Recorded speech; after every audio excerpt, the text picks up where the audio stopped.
ಸಮಸ್ತ ಯೂಟ್ಯೂಬ್ ವಾಹಿನಿಯ ವೀಕ್ಷಕರೆಲ್ಲರಿಗೂ ನನ್ನ ನಮಸ್ಕಾರಗಳು. ವೀಕ್ಷಕರಿಂದ ಒಂದು ಸಂಚಿಕೆಯಲ್ಲಿ ವಿಶೇಷವಾದಂತಹ ವಶೀಕರಣ ತಂತ್ರದ ಕುರಿತಾಗಿ ನಿಮಗೆ ಮಾಹಿತಿಯನ್ನು ನಾನು ತಿಳಿಸ್ಕೊಡ್ತಾ ಇದ್ದೇನೆ. ಇದೊಂದು ವಿಶೇಷವಾದಂತಹ ವಶೀಕರಣ ಯಂತ್ರ ಆಗಿರುತ್ತದೆ.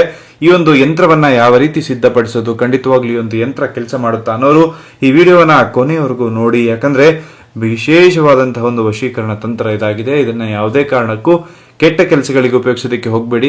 ನಿಮ್ಮ ಪ್ರೀತಿ ನಿಮ್ಮಿಂದ ದೂರವಾಗಿದ್ರೆ, ನಿಮ್ಮ ಪ್ರೀತಿಯನ್ನ ನೀವು ಕಳೆದುಕೊಂಡಿದ್ರೆ ಅದನ್ನ ಮರಳಿ ನಿಮ್ಮ ಜೀವನದಲ್ಲಿ ಮತ್ತೆ ಪಡೆಯುವುದಕ್ಕೆ ಮಾತ್ರ ಈ ತಂತ್ರವನ್ನ ಉಪಯೋಗಿಸುವಂತದ್ದು.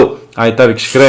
ಈ ರೀತಿಯಾಗಿರ್ತಕ್ಕಂಥ ಹಾಳೆಯನ್ನ ನೀವು ತಗೋಬೇಕು. ಈ ರೀತಿಯಾಗಿರ್ತಕ್ಕಂಥ ಹಾಳೆಯನ್ನ ತೆಗೆದುಕೊಂಡ ನಂತರದಲ್ಲಿ ನೋಡಿ, ಇದು ನಿಮಗೆ ಗ್ರಂಥಿಕೆ ಅಂಗಡಿಯಲ್ಲಿ ಸಿಗ್ತದೆ. ಆಯ್ತಾ? ಈ ರೀತಿಯಾಗಿರ್ತಕ್ಕಂಥ ಹಾಳೆಯನ್ನ ತೆಗೆದುಕೊಳ್ಬೇಕು. ಈ ರೀತಿಯಾಗಿರುವ ಹಾಳೆಯ ಮೇಲೆ ನೀವು ಯಾರನ್ನ ವಶೀಕರಣ ಮಾಡ್ಕೋಬೇಕು ಅಂತ ಇರ್ತಾರಲ್ಲ ಅವರ ಹೆಸರನ್ನ ಬರೀಬೇಕಾಗ್ತದೆ ವೀಕ್ಷಕರೇ.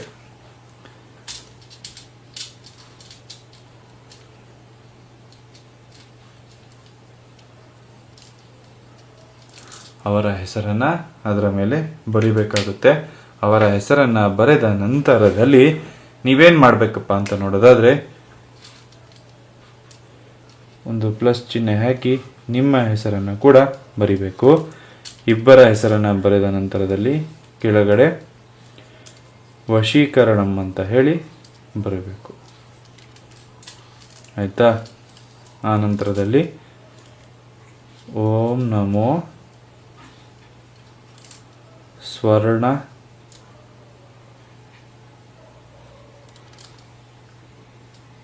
ಕರ್ಷಣಾಯ ನಮಃ ಅಂತ ಹೇಳಿ ಬರೆದು ಈ ರೀತಿಯಾಗಿ ಲೈನ್ ಹಾಕೋಬೇಕು.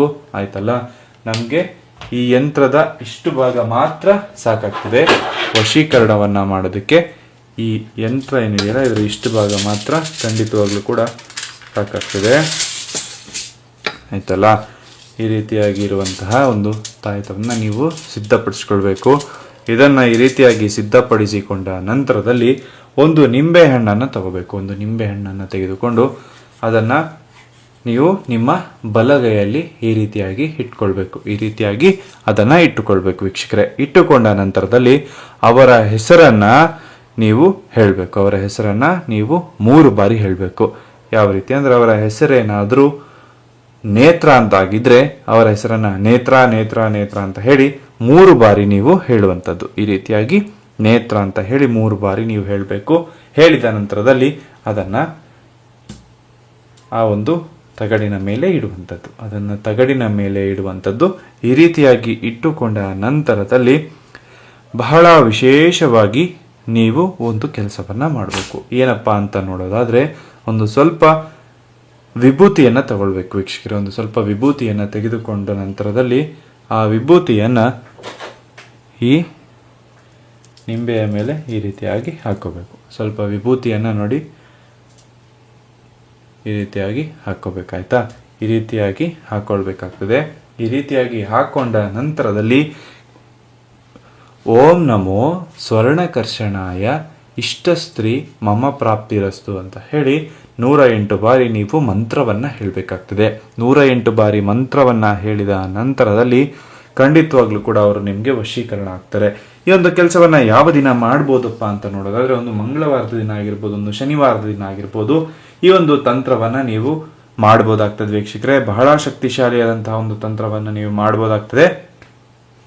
ಇದರ ಜೊತೆಗೆ ಅವರು ನಿಮಗೆ ಶೀಘ್ರದಲ್ಲಿ, ಅತಿ ಶೀಘ್ರದಲ್ಲಿ ವಶೀಕರಣ ಆಗಬೇಕು ಅಂದ್ರೆ ವಿಶೇಷವಾಗಿ ಕಾಳಿಗೆ ಒಂದು ಹೋಮವನ್ನ ಮಾಡಿ ಅದರ ಭಸ್ಮವನ್ನ ಕೂಡ ಅವರ ಮನೆಯ ಸುತ್ತ ಹಾಕ್ತಕ್ಕಂಥದ್ದು ಬಹಳಷ್ಟು ಶ್ರೇಷ್ಠವಾಗಿರ್ತದೆ. ಬಹಳಷ್ಟು ಶ್ರೇಷ್ಠವಾಗಿರ್ತದೆ. ಆ ಭಸ್ಮವನ್ನ ಅವರ ಮನೆ ಸುತ್ತಲ ಹಾಕ್ತಕ್ಕಂಥದ್ದು. ನಿಮಗೆ ಒಂದು ವಶೀಕರಣ ಮಾಡೋದಕ್ಕೆ ಗೊತ್ತಾಗ್ಲಿಲ್ಲ ಅಂದ್ರೆ ಖಂಡಿತವಾಗ್ಲೂ ಕೂಡ ನಮಗೆ ಒಂದು ಕರೆಯನ್ನ ಮಾಡುವ ಮೂಲಕ ನಾವು ನಿಮಗೆ ವಶೀಕರಣಕ್ಕೆ ಯಾವುದೇ ರೀತಿಯಾದಂತಹ ಕಷ್ಟವಿಲ್ಲದೆ ಒಂದು ವಶೀಕರಣವನ್ನ ನಿಮಗೆ ಮಾಡಿಕೊಡ್ತೇವೆ. ಅವರು ನೀವು ಹೇಳಿದ ಹಾಗೆ ಕೇಳಬೇಕು, ನೀವು ಕರದಲ್ಲಿಗೆ ಬರಬೇಕು. ಆ ರೀತಿಯಾದಂತಹ ಒಂದು ಶಕ್ತಿಶಾಲಿ ವಶೀಕರಣ ತಂತ್ರವನ್ನ ನಿಮಗೆ ನಾನು ತಿಳಿಸ್ಕೊಡ್ತಾ ಇದ್ದೇನೆ. ಒಂದು ಖಂಡಿತವಾಗ್ಲೂ ಕೂಡ ಒಂದು ವಶೀಕರಣವನ್ನ ಯಾವುದೇ ಕೆಟ್ಟ ಕೆಲಸಗಳಿಗೆ ಉಪಯೋಗಿಸೋದಕ್ಕೆ ಹೋಗಬೇಡಿ. ನಿಮ್ಮ ಪ್ರೀತಿ ನಿಮ್ಮಿಂದ ದೂರವಾಗಿದ್ರೆ, ನಿಮ್ಮ ಪ್ರೀತಿಯನ್ನ ನೀವು ಕಳೆದುಕೊಂಡಿದ್ರೆ ಅದನ್ನ ಮತ್ತೆ ನಿಮ್ಮ ಜೀವನದಲ್ಲಿ ಪಡೆದುಕೊಳ್ಳಲಿಕ್ಕೆ ಮಾತ್ರ ಅದನ್ನ ಉಪಯೋಗಿಸಿಕೊಳ್ಳಿ ವೀಕ್ಷಕರೇ. ಎಲ್ಲರಿಗೂ ಒಳ್ಳೆಯದಾಗಲಿ, ಎಲ್ಲರಿಗೂ ಶುಭವಾಗಲಿ. ಸರ್ವೇ ಜನ ಸುಖಿನೋ ಭವಂತು. ನಮಸ್ಕಾರ.